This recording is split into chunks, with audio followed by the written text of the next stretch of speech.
Voltamos com o programa Entrevista da Tarde, ao vivo na sua TV Rio Branco. Mais uma vez, muito obrigado pela sua audiência, você da capital e também do interior. Siga-nos nas redes sociais, @oRioBranco, ok? Veja por que o AraSuper continua a oferecer a você e a sua família qualidade, pontualidade e praticidade. Vamos lá. Pra quem não tem tempo não, A AraSuper tá na mão. pra clicar pedir chegar, Pra comprar com proteção, a AraSuper tá na mão. um novo jeito de comprar e as ofertas aproveitar. Pelo app ou pelo site, leve o mais com promoção. A AraSuper tá na mão. O AraSuper agora tá na mão com o AraSuper E-Commerce. Baixe o app ou acesse o site arasuper.com.br e experimente. AraSuper sempre ao seu lado e agora na palma da sua mão. O AraSuper está na palma da sua mão, então você não pode abrir mão do AraSuper. Faça como o Dr. Genilson Leite, médico infectologista, vice-presidente da Assembleia, deputado estadual e pré-candidato ao Senado. Seja cliente também do AraSuper, não é isso, doutor? É isso aí, a AraSuper aí, inovando, né, e facilitando a vida das pessoas. Isso. Você já viu que o estacionamento foi ampliado ali, né? Veio, Nas está em apartamentos. reforma, né? É reforma. Seja bem-vindo, doutor Genilson. É sempre um prazer recebê-lo aqui. Ó, Muniz, eu que agradeço a oportunidade, o espaço, né, para que a gente possa estar conversando, falando um pouco sobre o nosso trabalho, sobre as nossas andanças, sobre aquilo que nós acreditamos, né? Dizer que é uma satisfação, né, ter o privilégio de sempre estar acessando esse espaço. Muito obrigado. Sim, com certeza. Doutor, inicialmente eu quero agradecê-lo pela disponibilidade. O senhor já esteve aqui há pouco mais de 15 dias, mas muita coisa mudou de lá para cá, por isso que merece sim uma edição extra. Doutor, afinal de contas, depois de muito disso, o senhor vai seguir carreira solo? Digo, candidatura solo. Só, né? Porque o seu trabalho continua, né? O trabalho iniciado há 2 anos não foi perdido, né? Não, de forma nenhuma. A legislação, primeiro, desde o ponto de vista legal, uma candidatura ao Senado se comporta como uma candidatura majoritária. Sim, sim. Né?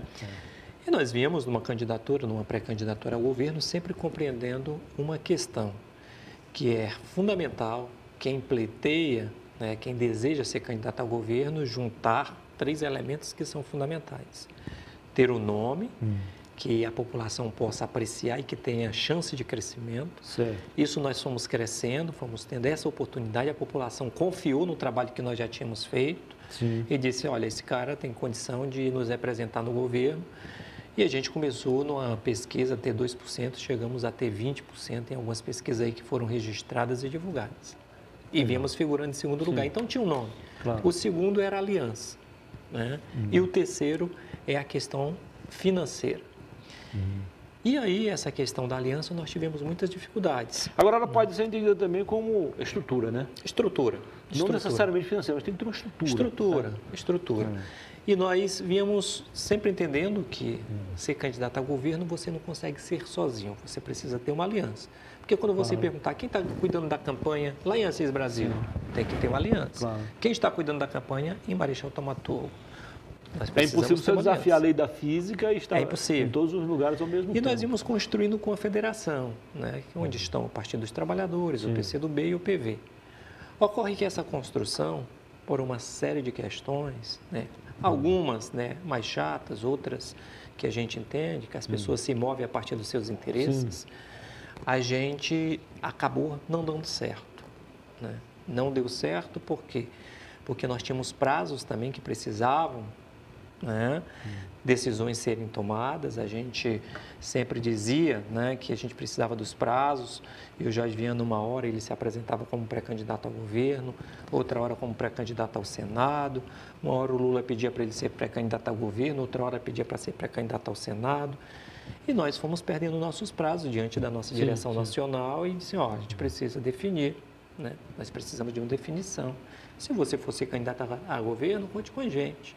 Se for ser candidato ao Senado, conte com a gente. Agora, a direção sempre esteve com o senhor? Sempre. Agora a gente precisa que você defina. Também. Porque se você for para o governo, a gente vai para o Senado. Se você for para o Senado, a gente vai para o governo. E continua em definição. Então a gente disse, então vamos fazer o seguinte, nós vamos tomar o nosso posicionamento, né? Como nós não estamos contando, não iremos contar aqui, né, com essa decisão, nós vamos para o Senado.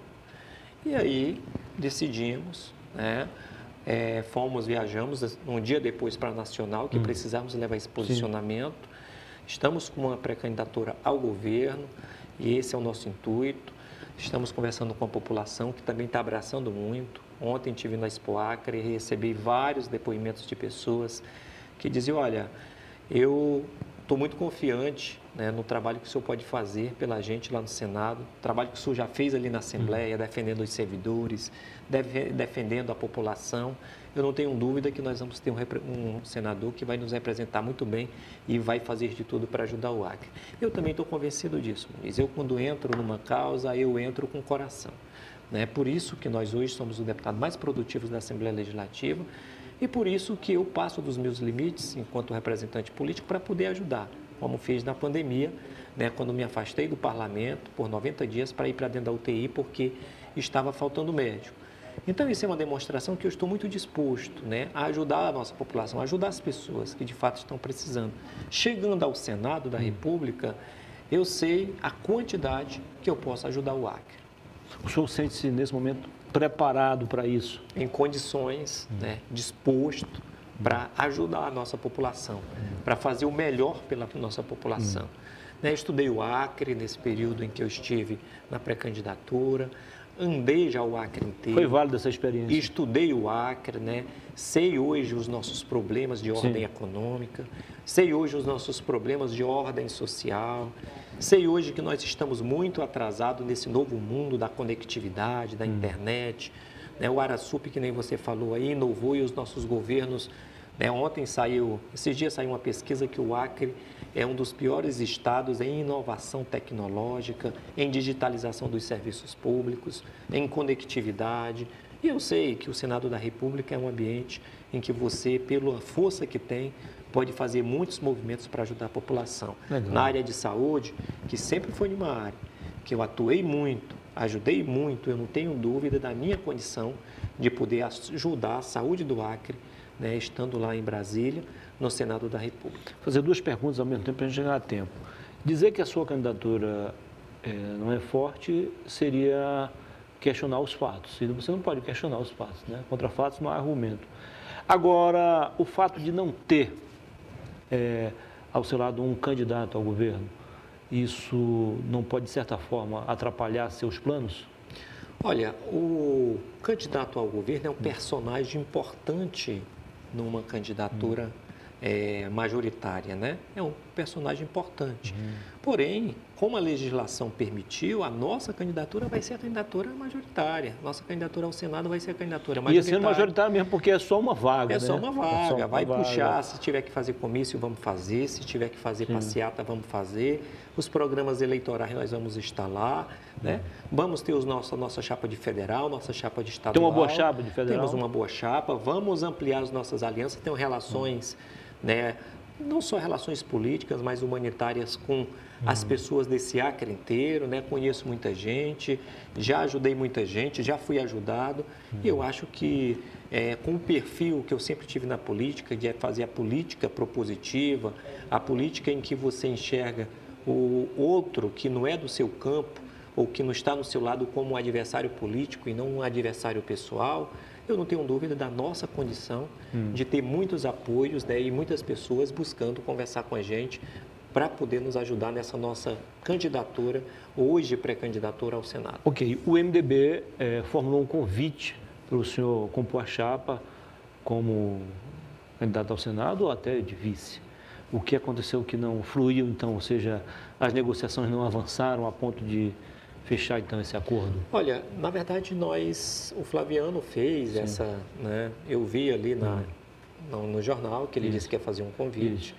Nós tivemos uma conversa com contornos não terminativos, não de encaminhamento, uma conversa de visões, de posicionamento, de olhares, né? E que não teve encaminhamentos.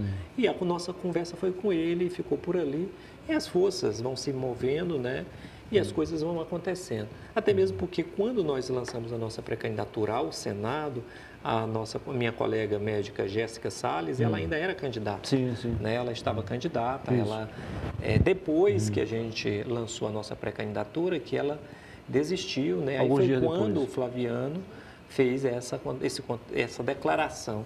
Mas, enfim, Eu até me sinto, né, lisonjeado por esse olhar, né, do Flaviano, a possibilidade de conversar sobre este aspecto, porque eu acho que se fosse alguém que as pessoas não tivessem confiança, não iria procurar.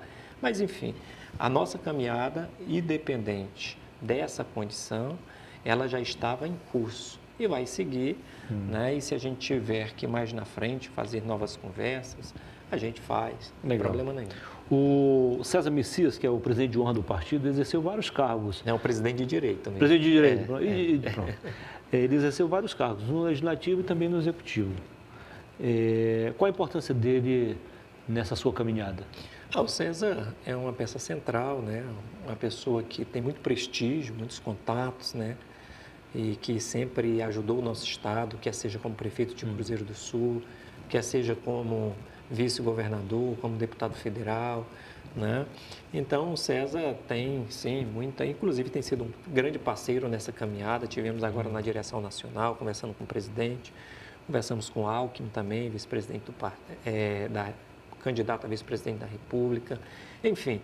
E ele vai estar nos acompanhando aí, lá no Juruá, em outros municípios. A gente já tem feito uma série de visitas, né? Estamos caminhando junto, temos vários outros dirigentes também valorosos, né? De importância nessa nossa caminhada. Então, assim, diz que a gente faz os planos, mas no final quem decide é Deus. Claro, né? claro. Então, o nosso plano hoje está posto, amanhã nós temos a nossa convenção estadual do PSB. A partir de que horas? Vai ser às 17h30, lá no AFA Jardim. A nossa convenção, os nossos filiados aí, os convencionados também estão convidados, as pessoas que quiserem ir também, né? Fiquem à vontade, onde nós vamos apresentar nossa pré-candidatura ao Senado, que se transformará em candidatura, os nossos pré-candidatos a deputados federais, temos bons nomes, né? Pessoas valorosas, pessoas qualificadas, né? Como o Dr. Thor, né? Como o Riso do Turismo, como a professora Rosinéia, né? Temos aí o Barão, que é pré-candidato também. Tornando foi um convite seu, né? Ele falou. Foi. Então, assim, nós temos vários pré-candidatos. Seu colega de qualificados, de profissão. partido, de profissão, né? Temos vários pré-candidatos que vão nos ajudar muito nessa caminhada. E os estaduais também, né? Doutor Genilson, a exemplo do MDB, do PP, do PT, do PCdoB, o seu partido, o PSB, também tem uma militância jovem muito aguerrida e organizada. Ocorre que parece que nos últimos 2 anos ela ficou meio afastada, meio adormecida. O que o senhor pretende fazer para reanimar? Porque o senhor vai precisar dessa juventude na rua também, né? Para oxigenar a candidatura. A nossa juventude está já, né? Está de volta? De volta, né? Está já nos ajudando. Tivemos já algumas reuniões com nossa equipe da juventude. Agora, eu pretendo contar muito, né? Com essa conexão também com as pessoas que estão nos assistindo, né? Com o servidor público, né? De forma direta. O servidor público sabe que durante todo esse período que eu estive na Assembleia Legislativa, nós não vacilamos nas nossas tomadas de decisão quando foi para votar cada um dos projetos, quer seja professor, quer seja educador, quer seja da área de saúde, da segurança. O servidor público do Estado do Acre contou com o nosso mandato na Assembleia Legislativa e sabe que poderá contar com o nosso mandato no Senado da República. Ou seja, o senhor sempre votou em sintonia com os interesses populares, né? Com os interesses do servidor público, porque eu sei a importância que ele tem para um Estado que nem o nosso, que depende, nossa população, 90% dos serviços públicos, quer seja na área da saúde, quer seja na área da segurança. Quem é que tem plano de saúde hoje? Um percentual muito pequeno da nossa população. Quem é que hoje... E hoje mais ainda, viu? Tem condição, houve uma migração muito grande. Uma migração. Quem é que hoje tem condição de pagar a escola particular para os filhos? Um percentual muito pequeno. Então, o que é que nós precisamos ter? Servidores públicos, né, bem valorizados. Um serviço público funcionando adequadamente. Porque a precarização disso significa a precarização do serviço prestado ao cidadão. Tá. Por falar em ALEAC, o senhor sempre manteve um bom relacionamento com os demais membros da mesa diretora, notadamente o presidente Nicolau Júnior. Ocorre que agora nós estamos numa disputa. Ele tem um candidato, que é o governador Vlad Cameli, e o senhor vai buscar o seu espaço. Como é que vai ser esse relacionamento agora nos próximos 60 dias?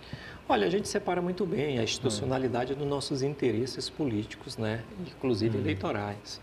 O Nicolau nunca teve problema comigo, eu sou vice-presidente dele, ele, mais do que todo mundo, sabe segundo mandato consecutivo. Segundo mandato consecutivo.